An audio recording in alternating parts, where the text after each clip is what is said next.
নমস্কার বন্ধুরা, পৃথার রান্নাবান্নায় আপনাদের সবাইকে স্বাগত।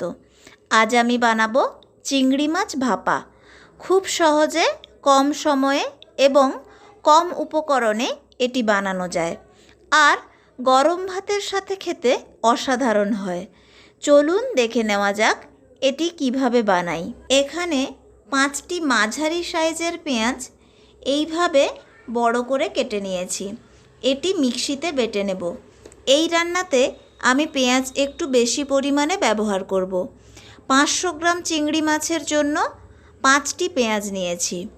আর এবার নিয়েছি 1.5 চামচ জিরে, 1 চামচ সর্ষে এবং 6টি শুকনো লঙ্কা। এগুলো সামান্য লবণ দিয়ে মিক্সিতে বেটে নেব।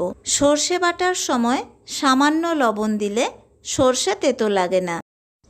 এবার 500 গ্রাম চিংড়ি মাছ ভালো করে খোসা ছাড়িয়ে ধুয়ে পরিষ্কার করে নিয়েছি। এর মধ্যে দিয়ে দিলাম পরিমাণ মতো লবণ, আর দিলাম 1/2 চামচ হলুদ গুঁড়ো। এবার এর মধ্যে শুকনো লঙ্কা, সর্ষে ও জিরের পেস্টটি দিয়ে দেব। এবার দেব 5টি পেঁয়াজের পেস্ট। সবশেষে দেব সর্ষের তেল 2 টেবিল চামচ। সব উপকরণ চামচ দিয়ে ভালো করে মেখে নেব। মাখানো হয়ে গেলে ঢাকা দিয়ে 10 মিনিট রেখে দেব। 10 মিনিট পর কাশ্মীরি লাল লঙ্কা গুঁড়ো দিলাম 1 চামচ। এটিও চিংড়ি মাছের সাথে মিশিয়ে নেব। সবশেষে দেব 2 টেবিল চামচ জল দিয়ে আরও একবার চামচ দিয়ে সব উপকরণ মিশিয়ে নিচ্ছি।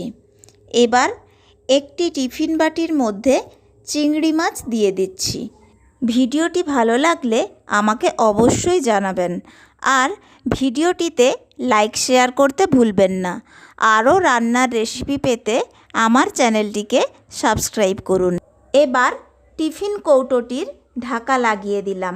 আগে থেকেই একটি কড়াইতে জল গরম করতে বসিয়েছিলাম।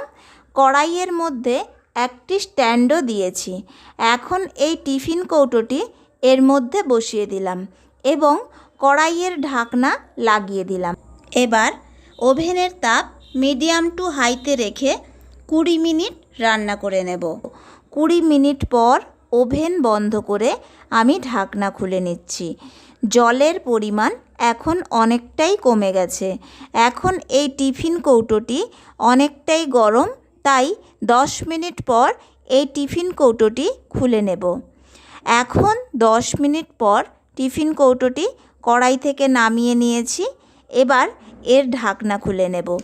একটি চামচের সাহায্যে দেখিয়ে দিচ্ছি এটি কেমন হয়েছে। গ্রেভিটি ঠিক এই রকম হবে। খুবই সুস্বাদু হয় এই রেসিপিটি। এখন এটি আমি সার্ভ করে নিচ্ছি। ওপর থেকে 2টো কাঁচা লঙ্কা চেরা দিয়ে দিলাম। এইভাবে যদি চিংড়ি মাছ ভাপা না বানিয়ে থাকেন তবে অবশ্যই একবার এইভাবে চিংড়ি মাছ ভাপা বানাবেন। কেমন লাগলো অবশ্যই জানাবেন। ভালো লাগলে ভিডিওটি লাইক করে শেয়ার করুন প্রিয়জনদের সঙ্গে।